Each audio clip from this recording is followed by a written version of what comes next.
What's up, future officers? My name is Tejas, and I welcome you all to this podcast.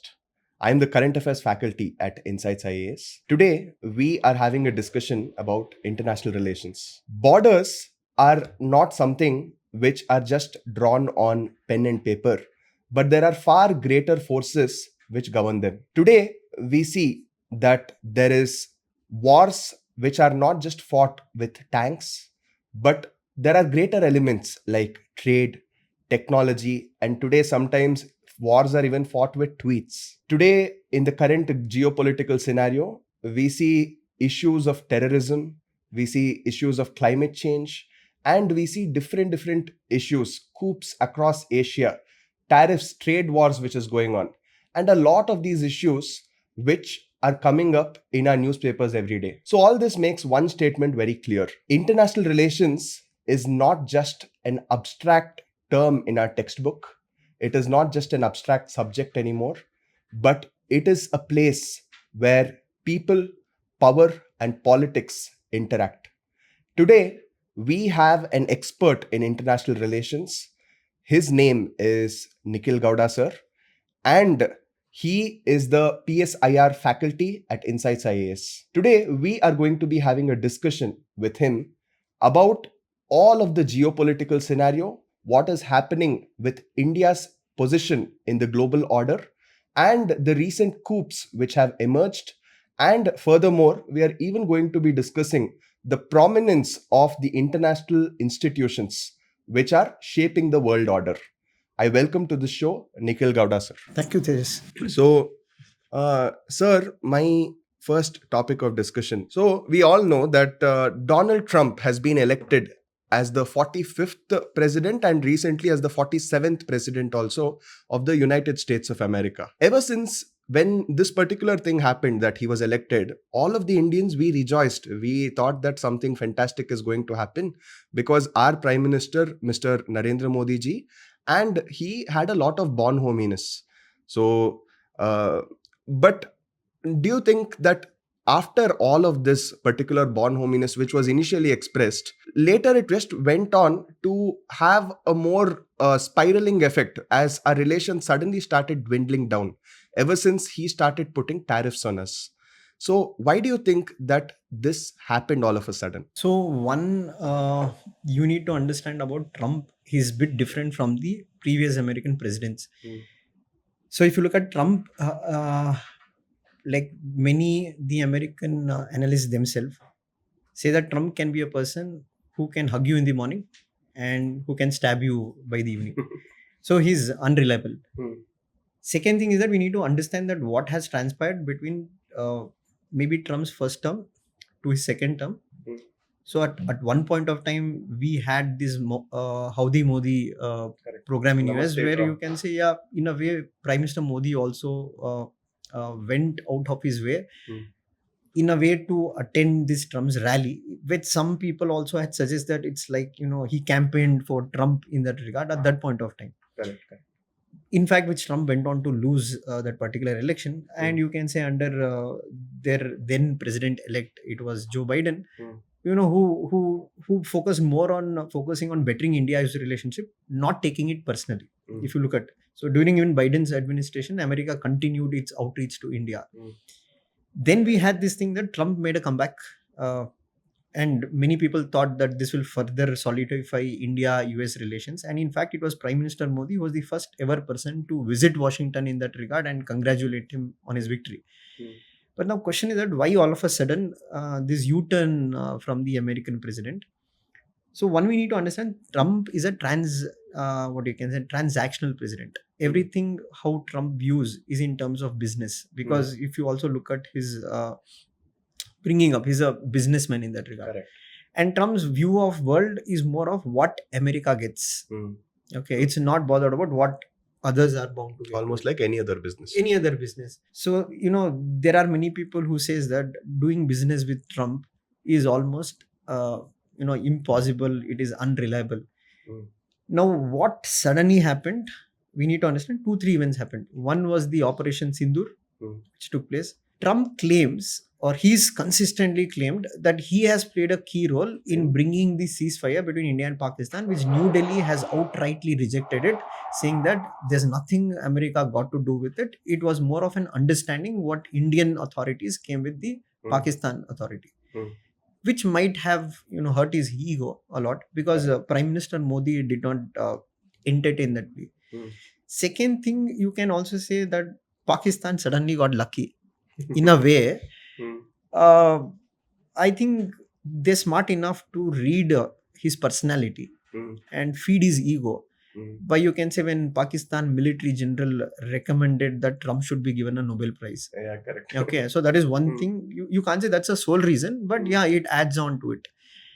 And third reason, you can also attribute to the fact that there are information that Trump's family has made investments into this Bitcoin or something like that, of a Pakistan-based company in that regard, which also adds to the fact that he invited Asim Munir to White House recently.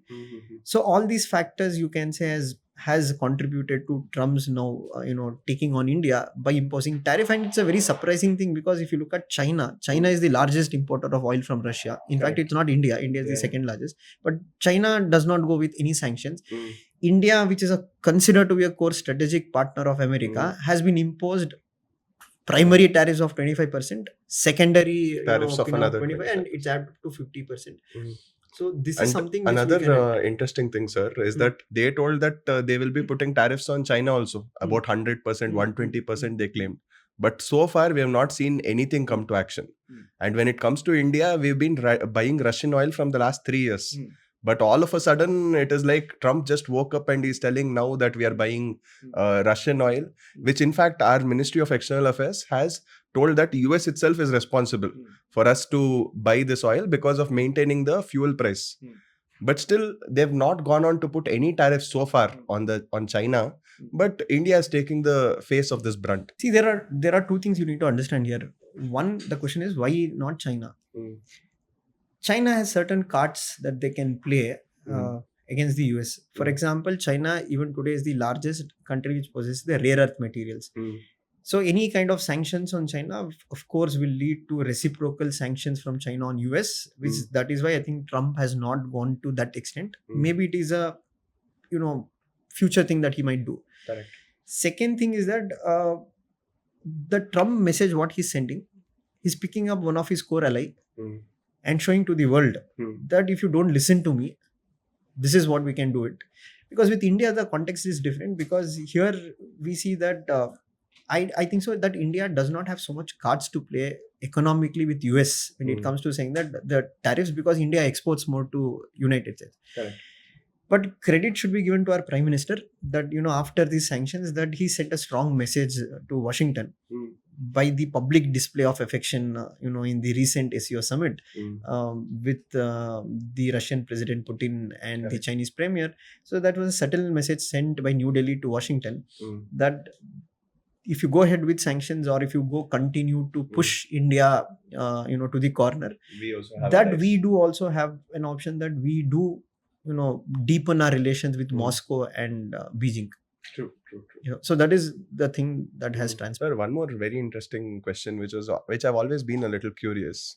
Trump, during his election campaigns, he always brings up this propaganda and his manifesto that he is anti-immigration, he is anti-blacks, he is against anybody coming from outside and taking away the jobs. So he always champions these causes. He is against environmentalism. He's against, he tells that climate change is a hoax. So when all such statements are made by him and people of US still elect him, does that mean that there is a deteriorating morality with the US citizens also? Because these things are all like good causes, but still it is somewhere, do you think that the sentiments of US people also resonate with Donald Trump? For this question, we have to go back to certain concepts which we can relate with political science also. If you go back to 1920s and 1930s, that is Europe, okay, and if you draw parallels to what is happening today in Europe and including US in that regard, 1920s and 30s saw two developments. One was the Great Depression. The other was the rise of fascism and Nazism in Italy and Germany. Correct. Now, there is a thinker called as Ernst Nolte, a theorist, who gives a thesis saying that mass psychology can change in certain situations. Means usually humans are rational, but there are instances where humans can become irrational, or you can say there are certain economic conditions that lead or give space to demagogues or what you can say dictators to arise. Correct. So now if you see at that point of time what had happened, the Treaty of Versailles took place in 1919. And you can say Germany was publicly humiliated on the platform, of course by France especially. And they put huge sanctions on Germany in that regard, because Germany had to sign a guilt clause and accept that they were responsible for the Second World War, and they had to pay a huge amount of reparations. Now the point here what happened is that in Germany, okay, at the same time when economic downturn happened, there was this vacuum in Germany or maybe in Italy, where they felt that the solution for this problem lies in a strong leadership. And one thing what Hitler was good in is oratory skills. Yeah. He was a brilliant orator, and he was able to capture the imagination of German people, and that gave scope for rise of what you can say these kind of you can say anti-liberal ideas. Correct. And in fact, if you say Hitler's rise, that we say that it is through liberal democratic mode that Hitler rose. Hitler didn't rise to power. You can say that that automatically one day he came and he declared as a dictator. He got the populist support. Now, if you compare today what is happening in Europe and America, we are witnessing something called as de-globalisation. Okay, so globalization in sense, I think viewers basically understand integration of the world, time, space, and the market. In fact, it benefited the developed world, maybe you can say till 2008. Okay, if you look at the current trend of globalization, which is a neoliberal led globalization which started in 1980s, did benefit the Western world. Multinational companies were able to get market access in developing world. But there is also slight benefits which developing countries also got because of globalization, like countries like India and China. Like China went on to become the manufacturing base of the world. Jobs were shifted from Europe to China. India started offering services to things. Now, whom this has impacted in the West?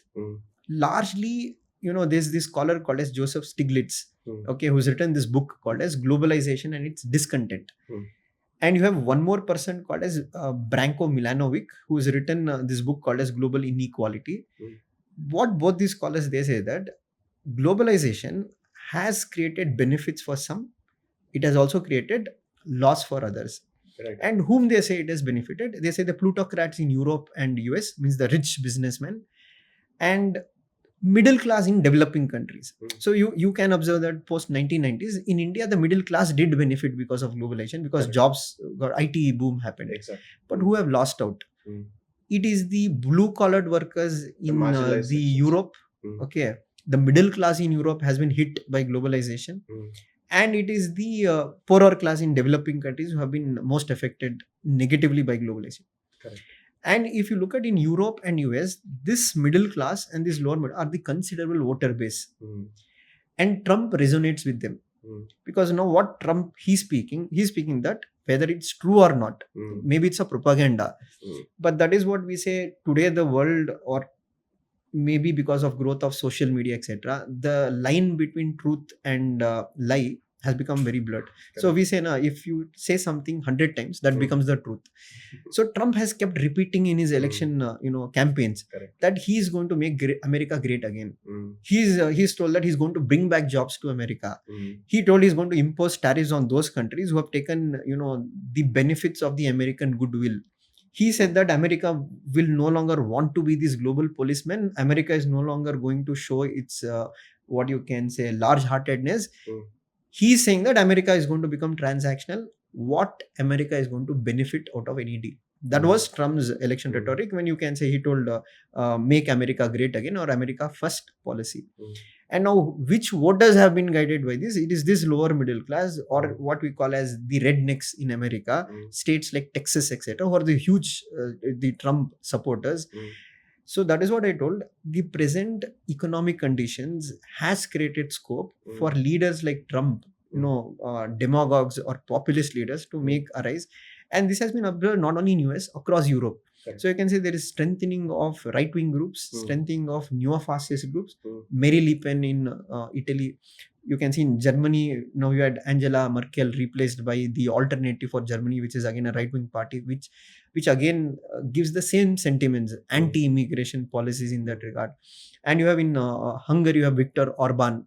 Yeah. So this is a Rise of the right rise wing. of the right wing, which is happening in Europe and US, and that is why Farid Zakaria, he called that. We can see that today in Europe and in US, you observe a mechanism called as illiberal democracy. Now, it's a very interesting term what he makes, illiberal democracy. So what Zakaria says is that it's a myth, or it's what people assume, that democracy and liberalism go hand in hand. Right. But he says it's not the case. Democracy is a system of government where we say it's a government of the people, by the people, for the people. Or certain features we can say. Elections will happen regularly. You have freedom to vote in elections, etc. But you combine liberalism with democracy, it also means this democratic system should also espouse liberal values. Right. So what do you mean by liberal values? Protecting the minority rights, giving scope for freedom of speech and expression, giving scope for criticism in that regard. True. But what he's saying, what is happening across Europe and certain parts of US, the thread that connects liberalism and democracy is dwindling. So these are democracies in terms of elections happen, but they're moving towards what you can say populist measures, or Trump's policies. Certain times you can say he does not recognize the rights of the LGBTQ community. So this is what Farid Zakaria is saying, what is happening in US and Europe, that they're moving towards what we call as illiberal democracy, or you can say this is a wave that is happening where democracy is weakening. Very true, sir. I mean, we got a very interesting take on that. Now we've observed that US is putting these tariffs on India. How do you think it will have an effect on India, and how do you think India should reciprocate with respect to the manufacturing sectors? Because if we see that these particular tariffs, it is not the very rich people who are being majorly affected, but it is cities like Tiruppur in Tamil Nadu, it is Surat in Gujarat. Because mainly, what do we send to USA? We send textiles, we send semi-precious stones. So these sectors where lacks are, one thing which is common in all of them is that they employ large scale, employees. Lot of people are employed. Now lakhs of jobs are endangered because of this. So how do you think India should reciprocate to this? Because if we try to find an alternative to sending our exports, we do not have such a massive buyer. Russia is already undergoing a lot of inflation because of the Russia-Ukraine war. And China, we have a trade deficit with them. We are buying more Chinese goods than selling it to them. Latin America, they more or less manufacture the same kind of goods, so that comparative advantage is not there. And with respect to Africa, they don't have the money to buy our stuff as well. So US it seemed like it was one of the few places which could buy all of this. Now, if we do not find an alternative buyer, all these industries would definitely take a hit. So how do we reciprocate to this? Or is the only last resort to just wait out until Trump's finishes his term? There can be 2-3 aspects to it. One, as you said, including many American economists, seasoned economists have told, this tariff is not going to remain for a long time. It is going to be a rough phase where India should stand strong, because it's a tactic by Trump, flexing his muscle, because there was a trade deal that was supposed to be signed between India and US. So he exerts maximum pressure to say that let India make the concessions. That can be also one aspect, because nobody knows exactly what is that. That one aspect to it. So that is what many former American economists have said. Wait for the tide to get over. That is one thing. Second thing, as a precautionary measure, as you said, we have to look for newer markets. Europe can be an ideal place. So currently, recently, if you saw, India signed a free trade agreement with UK. So we can enter into such agreements with many European countries, or the trade negotiations that are happening with European Union, that we have to fasten. Third thing, the government has to give support to those sectors that are going to be affected by this tariff. For example, you can say giving some kind of subsidies in that regard, or try to compensate for the loss that is going to happen on a short term to tide over it. Mm. Fourth, you can say we have to look to now negotiate with countries like China for greater market access, because as you said, with China, it has been China exporting more to India, but India should identify specific sectors where our strength lies, and we have to now negotiate with China because the opportunity is there. True. Because there are two things. Now China is looking at this particular issue where they can wean India out of the American, what you can say, as a strategic partner, and collaborate with India. For that, China will have to make certain concessions to India, given the fact we have to see that what China has on mind. So these are some things that New Delhi can try to tide over it. But a larger thing, what many say, even I believe, that Trump's tariffs are not going to stay for long, because Trump is a kind of person who says a lot of things and you can say he can flip overnight. And already I think a positive development that has recently happened is that he has sent out a tweet also saying that everything is good between India and US, and we are ready for these trade talks. We'll tide over it, and Prime Minister Modi is a very close friend of mine. Okay, it's a positive thing, a development, what you can say. So this is what I think that the government of India can do or should do. True, sir. One more thing is that after these tariffs have this thing started, there is a new kind of problem which has emerged in one of our neighboring state, that is Nepal. And we see a coup which is led by Gen Zs.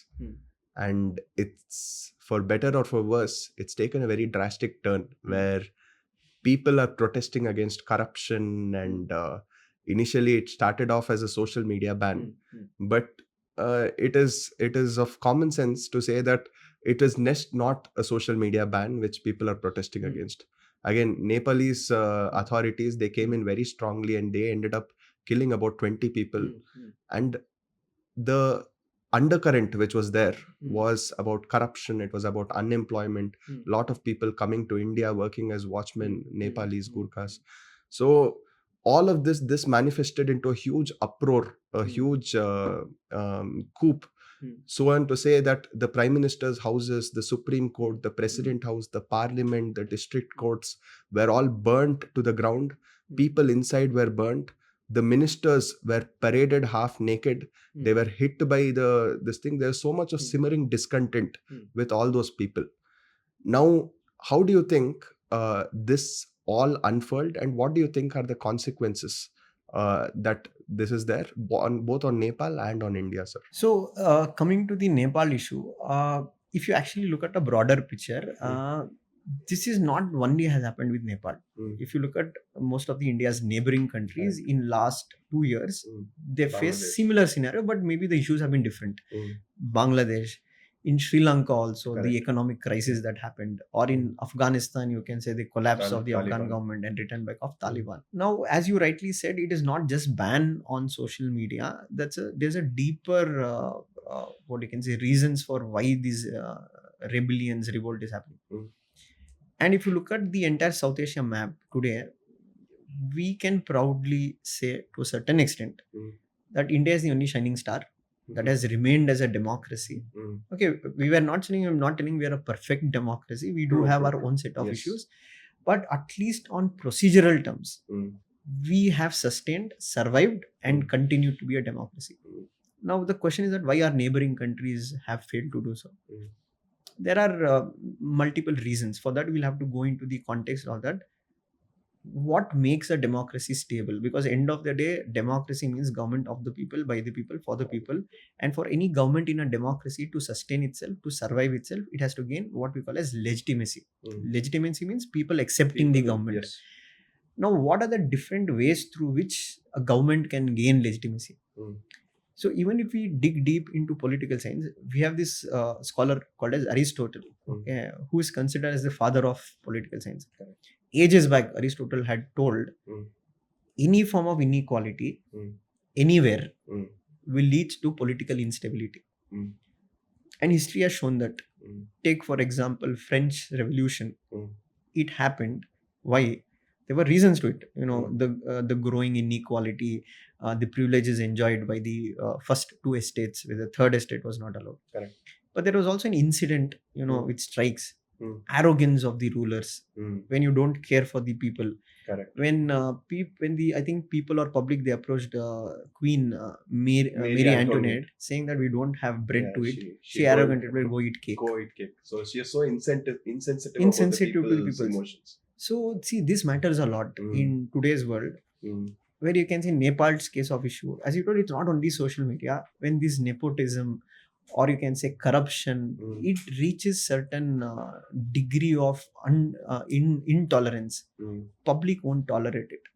And you can say that leads to what protests, frictions, but the mode of protest can be different. Social media can be a tool which brought people together, because social media played a key role with sending a message to the youths in rural parts of Nepal to come to the Kathmandu, and it has facilitated it. That is one reason. Second reason, you can also say in case like Bangladesh, I think when we read in our NCRT book, why, see, always I say students read NCRT, Go back to basics. Basics. Why? Because NCRT is such a book. Many people think NCRT is important for prelims, but if you ask me, it is very important for mains, because it makes you think in a lot of direction. So you have this 6th standard NCRT book. I don't remember which book. First topic, they've given a comparison between two countries. I think Sri Lanka and Belgium or something like that. They told in Sri Lanka, the LTT issue happened, these issues happened. The reason was that here the government did not go for accommodating diverse interests. Like you had the Sinhalese issue and the Tamilian issue. Correct. And that took a path of violence and LTT being formed. In Belgium, they recognized the multicultural of that aspect, and they made sure the power is distributed in such a way that they have reservations in that regard, saying that this community person should become for this particular position. So that has created more stability. Correct. So in countries like Bangladesh, what has happened, when the government fails to win the confidence of the people in terms of what you can say elections, or in terms of independence of these institutions, that ultimately culminated in what the collapse of Sheikh Hasina's government. Correct. So we can take it as a lesson also for India. The reason is that why we have been able to survive as a democracy. One, you can say we have had a strong judiciary which has stepped in, at times when the executive has seemed to. There's always been that theory of checks and balances. Check and balance. For example, you can say during times of Indira Gandhi, when she tried to completely assert her power, it was the Supreme Court which stepped in and which brought. Or even recently, if you look at the electoral bonds, it was the Supreme Court through the ADR case where they declared it unconstitutional. Secondly, we have a strong civil society. Okay. And in India, see, no matter which government has been there, with every government there'll be some kind of criticism. But fair enough, every government, from Indira Gandhi to Modi government, there has been some degree of freedom of speech and expression that is there. Always. Okay. So these are the lessons that our neighboring countries can also take a look at, that how India was able to sustain itself as a democracy. And these are also something we also have to keep in mind, that still we need to deepen the democracy in our country also. The reason is being that since it is happening in surrounding regions in that regard, there can be some degree of influence also India, Yes. which is the neighboring. Certainly, in some elements at least will definitely be influenced. At least the Yes. neighboring element, Yes. somebody who finds affinity with those regions Yes. will be influenced, and somewhere that might trigger a spark. But I think that our democracy is a lot more stronger, sir, because of the strong institutions we possess, the kind of civil society which is there. And when it comes to the civil society, the media, the people, the kind of democracy we have matured to become, and many people's movements, like, for example, if we see the Jan Lokpal bill, the farmers' protest, all of this has always been in such a way that it has never resulted in something which is violent. We have been following the marg of Satyagraha even in our protests to such a way that it has never really manifested into something where people have come out with guns blazing and shot somebody. That's true. And through these protests and voicing out their concerns and even a voice of dissent, they have gone on to enact policies and legislations of what is the need and the demand of the people. And as we go ahead, I think that we are maturing as a democracy very well, because we have the power of the voice of the dissent, as Voltaire has also said. So, sir, one more question which I would like to ask is that right now, as you rightly mentioned, we have coups across Nepal, there has been recent regime shifts in Bangladesh. Mohammad Yunus has come there. Sri Lanka, there is a hyperinflation. People went and they struck down the parliament. In Afghanistan, there has been Taliban who has been reinstated into power. Pakistan, don't even have to tell. There has been so much of drama happening there. So in all of the things which are happening around India, do you think that this will have an effect into India in such a way that we might also face a similar coup? No, I don't think so. The reason being is that one, comparing West Asia to South Asia is different, because the region is completely different, and dynamics of this region is different from the other regions. So it might have impact not in terms of any kind of political implications on India, but it can create some kind of security issues for India. For example, the return back of Taliban in that regard, which rightly the government is also following a more realistic policy. So previously we had, the Indian policy was Afghan owned, Afghan led peace process, but now the government has shifted towards More real engage politics with now. Taliban, but don't endorse Taliban. With the government in Bangladesh, the new development that has happened, yes, it can create certain kind of issues such as a tilt towards China, and you can say some kind of support given to the insurgents group in northeast. That can be a possibility. In Nepal, you can have a spillover effect. For example, you can say there might be more number of people who migrate into Indian region, but I don't see there is any kind of threat that it poses in terms of similar coup happening in India, because one, we have a strong constitutional government in that regard. Second, on institutions, see, allegations might be there, but you have to give credit to these institutions. They Wherever have it is worked yes. good enough to know. And third, India is a very diverse society. You remember that kind of diversity you'll never Yeah. find in our neighboring Very countries. pluralistic. Huh? So I don't think so that kind of situation will happen here. But of course, there will be some kind of security challenges and strategic challenges that India will face, and that we'll have to address it. Sir, now whatever is happening in Nepal, we see that Prime Minister Oli has fled to Dubai, and people there, the Gen Zs, they have even started doing some constructive work. They are cleaning the streets, they are putting tar, and they are doing all of these things. But all of this happening in Nepal, should we see it as a disadvantage or an advantage when we come and talk about it in a pure strategic and geopolitical lens? Because on one hand, we see that Prime Minister Oli, he has made his career from taking an anti-India stance. He was always pro-China. Even while discussing about the Kala Pani and Lipu Lake issue, when after enacting the constitution with respect to Mahadesis and separating them, and when India tried to take a stance for Mahadesis, he was that person who told that India is trying to interfere in our sovereign matters, wherein we were just trying to provide justice where people are being discriminated, being as a elder brother. But now that he has gone out, should we see it as an opportunity to try to establish political order there, or we should feel sad for them, meaning to say that Nepal has always been our younger brother. They've always been like an extended state of India, wherein so much so that we say that between India and Nepal, we share something called as roti beti ka rishta, wherein they have food dependency on us, and they send their daughters in matrimonial alliances to many parts of UP, Bihar. There is still a lot of that going on. So with us maintaining such close ties, how do we view this conflict, good or bad? So one thing is that we have to, like traditionally what India has followed is that non-interference in our neighboring countries' political Handshake. developments. Yes. India has always stood for any kind of stability, peace process. So India might be concerned about the recent development, but India hopes that things will come back to normalcy.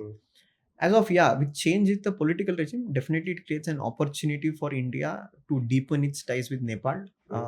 Maybe those anti-Indian sentiments, but India should be also careful of not meddling into the newer regime or newer development, because in Nepal also there is a sentiment of that India interferes as a bigger brother. So India should give support in a way. They need any kind of economic support to rebuild the state, and this is have been our policy now on, that we need to engage with all political stakeholders in every country, because What in a scenario, a latest development, Mr. Oli comes back. Mm. So that time India should not look at, India stood for an anti-Oli government, Correct. which had happened with also in Maldives with Muzizu becoming the president.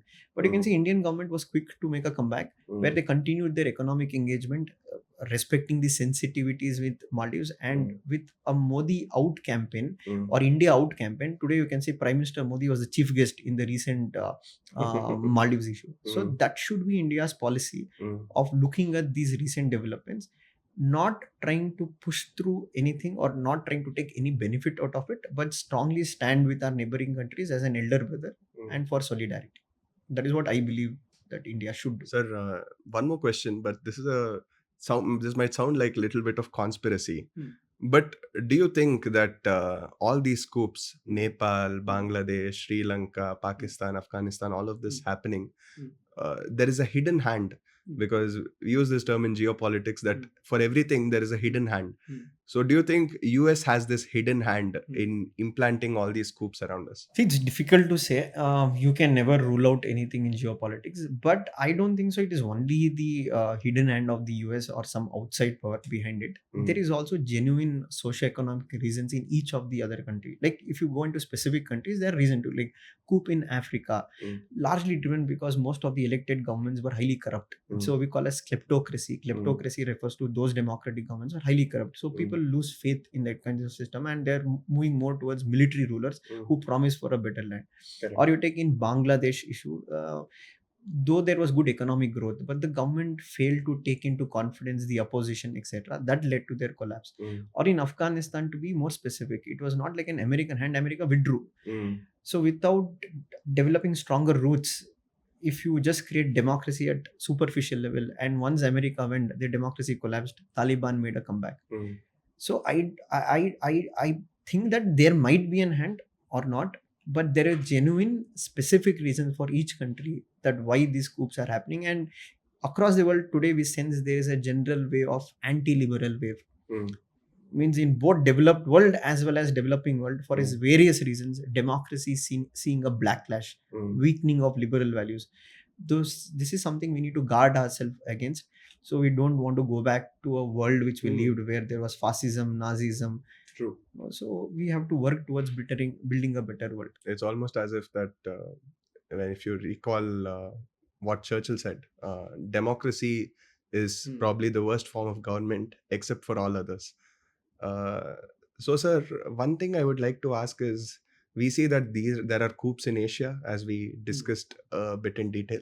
And then we see there are coups in Africa, especially in Sudan, the Darfur region, Gabon, so many of these African states. We see coups in Europe also, being a developed country. So we see coups even in South America. In so many places across the world, there are coups, there are wars, as we see in Israel, Palestine, Russia, Ukraine. So do you think that the world institutions which are set up, the UN institutions, the Bretton Woods twins, all of this are somewhere not doing its job the way it was meant to be? And do you think the capacity of these institutions is reduced in today's multipolar world? See, one thing to understand, the foundations of these institutions, which we call as the foundations of a liberal world order. Okay, so the idea of evolution of a liberal world order happened after the disintegration of Soviet Union, with America becoming the hegemon of the world. That America, I'm speaking about America of 1990s, was an America which believed in a world order where they will play the role of a global policeman. Correct. It was an America which strengthened this institution. It was an America which funded this institution. Not in other countries also funded, but America had a huge hand in it. But as you said, now in recent years, these institutions are weakening. One major reason has been America's loss of interest in this institution, especially under Trump, who does not believe in a liberal world order. He's saying that America is no longer ready to take up the role of a global policeman. And this has led to what? Weakening of this institution. And parallelly, if you see rise of China and Russia, their vision of a world order is different. China and Russia are more of authoritarian states. So for them, the world order, what they envisage, might be slightly different, and Correct. they are also trying to create parallel institutions. Mm. And along with BRICS countries like this, they're saying that the present world order what we have, it's more favorable to the G7 countries or the Western countries. And that is why rightly I think our external affairs minister told India does not believe in anti-West, but definitely we want a non-Western world order. So the question is about how to strengthen it, or can these countries create an alternative?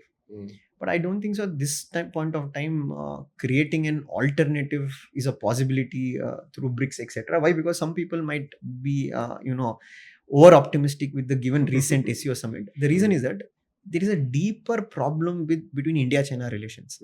Okay, we have still unresolved border issues. Okay, still you can say, if you ask today who is the biggest strategic challenge India faces, it is China. It is not United States of America. So you think that de-dollarization, the coming of a new currency, parallel currency to the dollar will not work? They sound very, appealing. But in reality, whether this will happen or not, it takes a lot of time. And first, these countries have to resolve the issues. So, and I think that in social media also, the kind of echo chambers we live in, if we keep, like you rightfully said earlier on this podcast, if we keep listening to something which is even not true 100 times, we end up believing that that's true. That's the thing. So you can say it's a start. Okay, now this has created an opportunity for global South countries to work together. But whether that happens or not, that only time can tell. So definitely it's a difficult phase for the global institutions. So there is a saying that we need liberal institutions to continue. But the problem is that we can't continue a structure that has built in 20th century to function in 21st century. Yes. So we need to reform them, if not completely, eliminate them. Nice, sir. I think our viewers and me, we had a lot of fun, and with all this knowledge you just poured on us. And these were very interesting perspectives and takes on how the global order is changing. And I think it will make every aspirant viewing this particular episode a little more informed. So there's a true initiative in spreading a little more light also. So I thank you for giving us your valuable time. And I hope to see you all in the future episodes as well. Thank you, Tejas. It was a pleasure speaking to you. You raised certain important issues. I hope we do more such sessions. And thanks a lot. Thank you. Thank you all.